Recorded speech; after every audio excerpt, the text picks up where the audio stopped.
Welcome GeoTrig. This video is on angles and radians. Let's begin. A lot of this might be a review, but I'm just going to go over it again anyways. So an angle is in something called standard position here if its vertex is at the origin of a rectangular coordinate system and its initial sides are along the positive x-axis. So basically what this means is when we're doing a lot of this stuff on angles for this unit in chapter 4, angles start on the x-axis right here.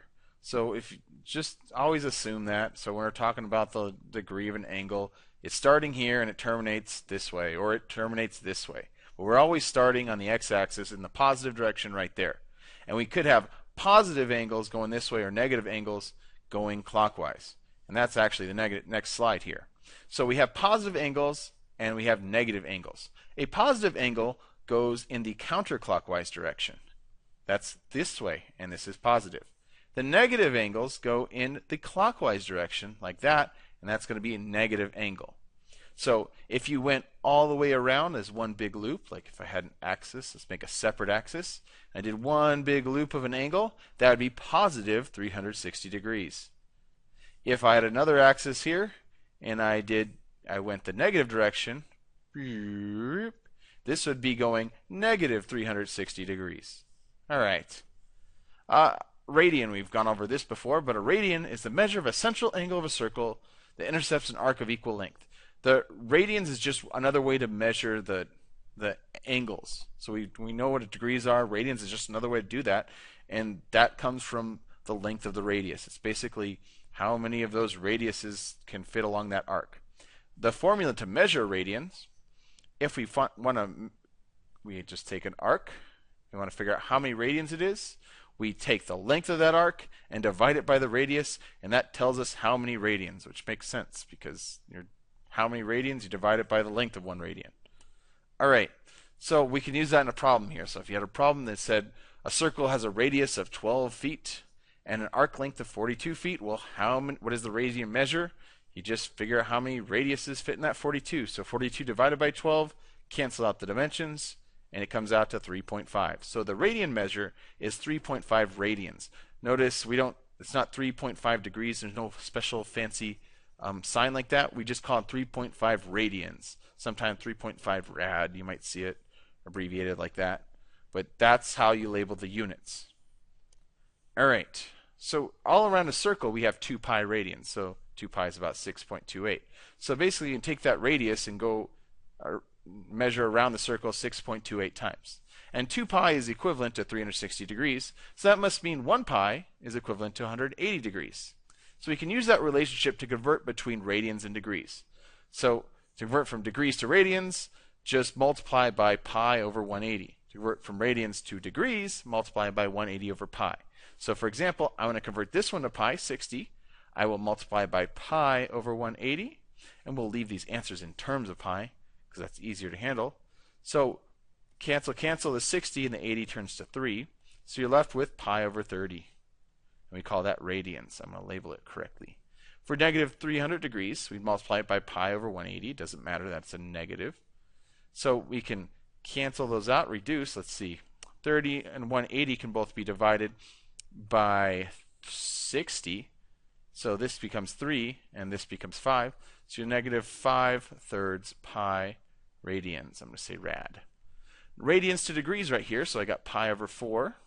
Multiply that by 180 over pi. The neat thing is the pi's are going to cancel, so boom, boom.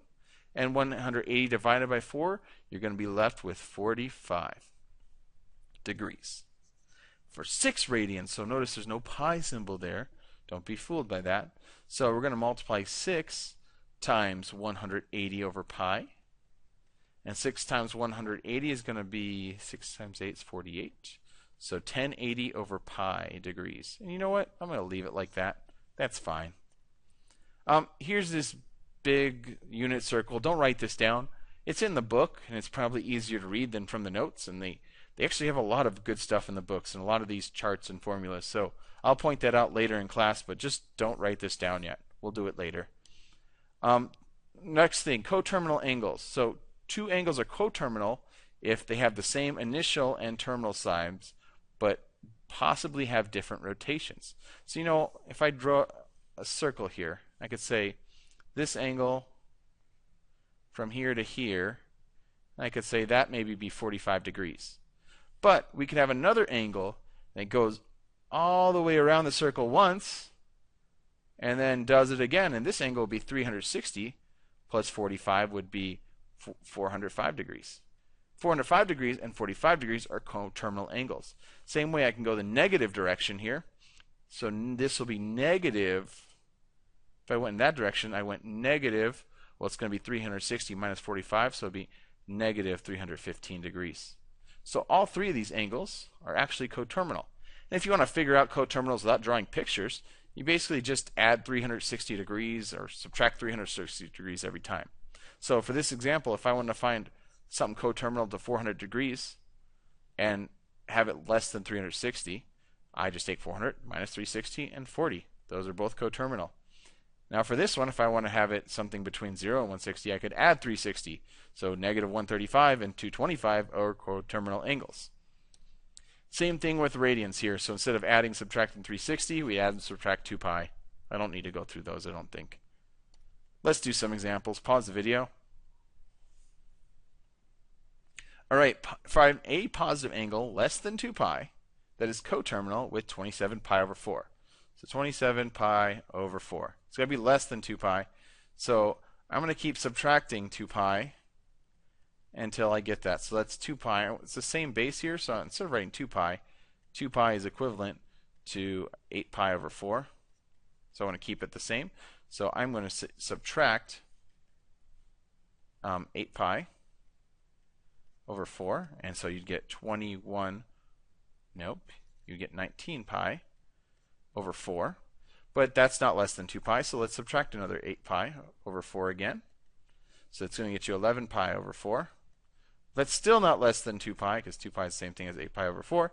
So you're going to subtract another 8 pi over 4, and you're going to get 3 pi over 4, and that is less than 8 pi over 4. So that is a positive angle less than 2 pi. Because if you subtract another 8 pi over 4, it would have been negative. Pause the video. So I got to convert this in radians, should have been labeled, to degree. So the way I do that is negative 11 pi over 3, and I got to multiply it by 180 degrees over pi radians. So what's going to cancel is going to be the pi's.